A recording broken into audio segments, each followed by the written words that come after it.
Eiropas Savienība ir mana māja, kur esmu priecīga būt kā finansu neatkarība sieviete, ka es esmu priecīga būt par aktīvais biedrs mūsu savienībā, mūsu valstī Latvijā. Politiķiem Briselē es gribētu pateikt, klausīties mazu jaunu valstu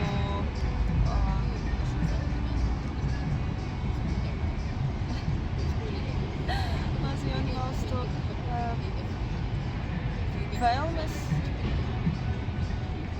un klausīties arī mazākumu tautu vēlmes Eiropas Savienībā, jo mums ir daudz imigrantu, kuriem ir vajadzīga palīdzība.